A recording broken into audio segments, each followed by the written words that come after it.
Halo guys, balik lagi sama gue Tio Nugroho dari channel Gadget Boy ID. Di video gue kali ini gue mau nge-review HP yang menurut gue masih sangat layak buat di 2021. Bahkan masih bisa dipakai 3-4 tahun ke depan. Ini adalah iPhone XS.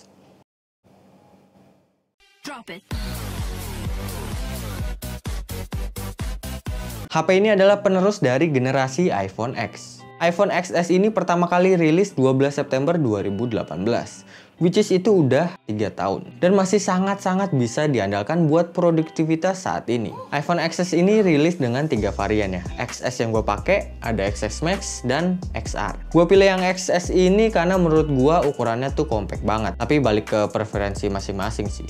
iPhone XS ini gue beli di toko yang ada di salah satu mall di Tangerang. Namanya Focus Store. Gak cuma di Tangerang aja sih, di Bandung itu juga ada. Untuk yang di Bandung tepatnya ada di lobi Hotel De Palma. Gue beli di sini karena menurut gue tuh harganya tuh masih masuk akal cuy. iPhone XS ini gue beli di harga 6,5 jutaan aja. So buat kalian yang berminat atau cuman pengen lihat-lihat, langsung aja kepoin Instagramnya di ekistor_focus. Nanti gue kasih link deskripsinya di deskripsi di bawah. Oke, balik lagi ke handphonenya. Menurut gue desain dari generasi iPhone itu long last ya. Maksud gue itu walaupun udah ketinggalan 3 tahun tapi masih oke banget dipakai buat sekarang ini. Bodi belakang dan depan HP ini menggunakan material kaca. Kalau gue lihat di situs GSM Arena, buat bodinya ini dilindungi Corning Gorilla Glass. Tapi nggak dikasih tahu keterangan Gorilla Glass berapa. Mungkin yang tahu bisa komen di kolom komentar di bawah. Buat framenya menggunakan bahan stainless steel, bobotnya juga udah cukup ringan cuy. Cuma di 177 gram aja. HP ini juga udah dilindungi dengan sertifikasi IP68. Pastinya HP ini bisa banget buat dipakai di dalam air. HP ini menggunakan ukuran layar 5,8 inch. Layarnya juga udah Super Retina OLED. Support HDR10, Dolby Vision, dan untuk kecerahannya sampai 625 nits. Untuk resolusinya 1125 x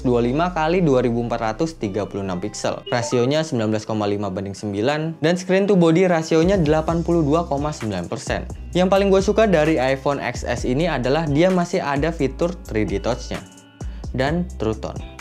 Kalau True Tone sih masih biasa kali ya, karena di generasi iPhone 8 ini udah ada fitur True Tone-nya. Tapi untuk 3D Touch terakhir itu dipakai sama iPhone XS dan XS Max. Karena di generasi selanjutnya di iPhone XR diganti sama Haptic Touch. 3D Touch itu serius deh, enak banget cuy. Kalau kita tekan apps-nya di homepage itu rasanya kayak berasa lagi neken sesuatu aja gitu.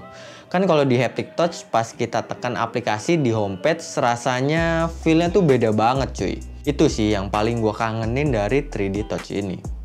Makanya mantul banget sih menurut gue iPhone XS ini. Balik ke layar ya. Ekosistem Apple itu emang mantep banget sih kalau menurut gua.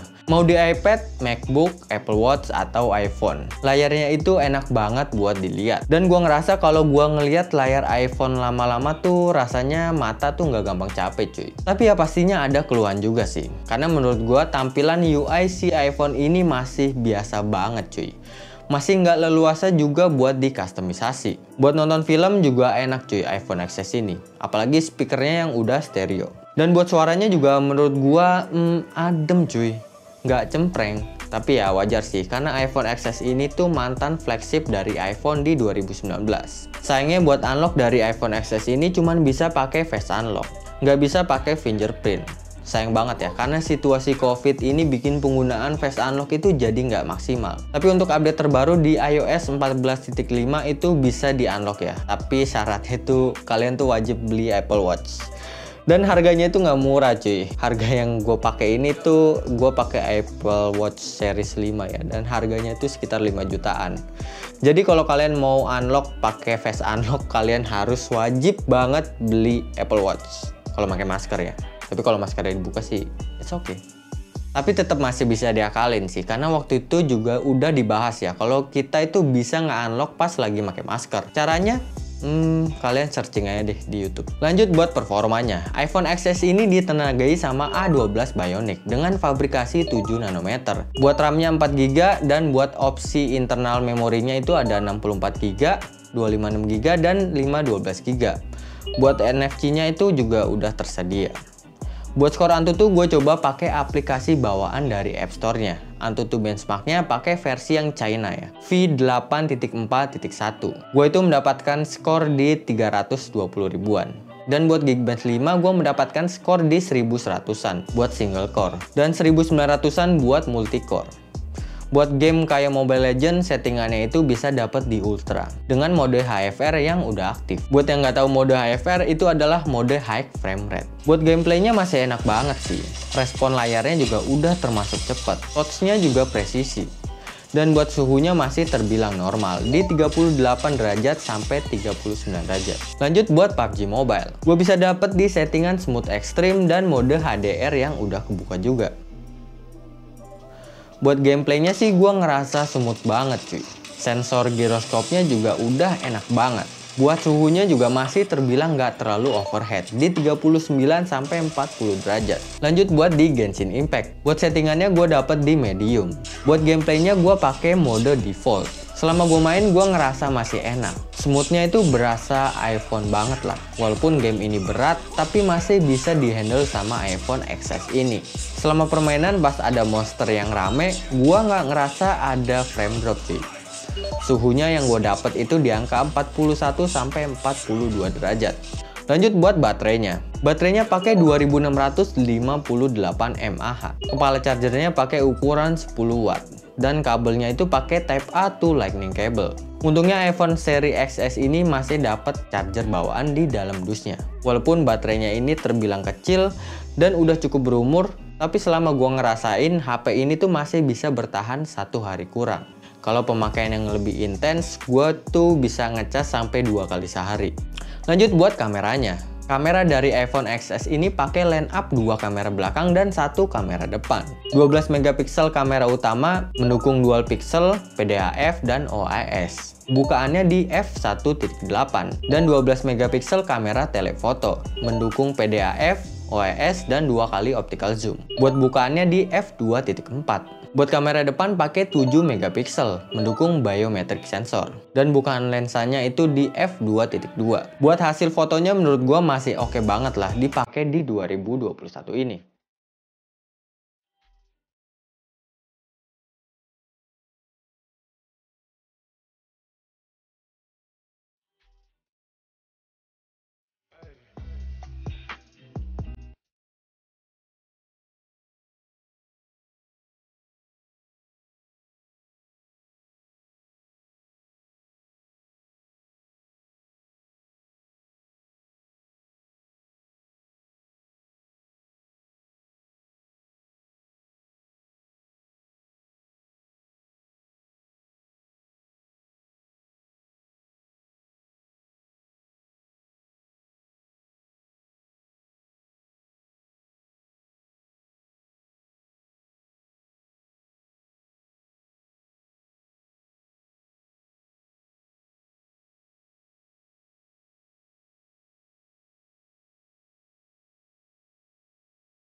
Buat videonya bisa record di 4K 60 fps. Berikut hasilnya. Gue lagi ada di Benton Karawaci. Sepi banget ya. Dulu nih rame banget.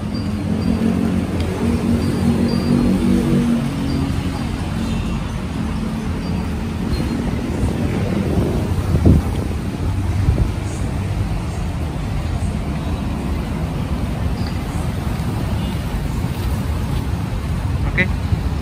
Ini buat pengetesan di 1080p 60 fps.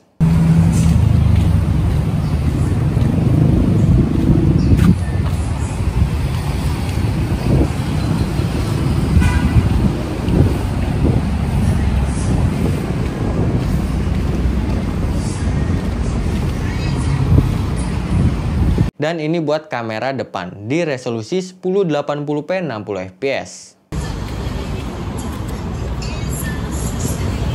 Stabil tapi.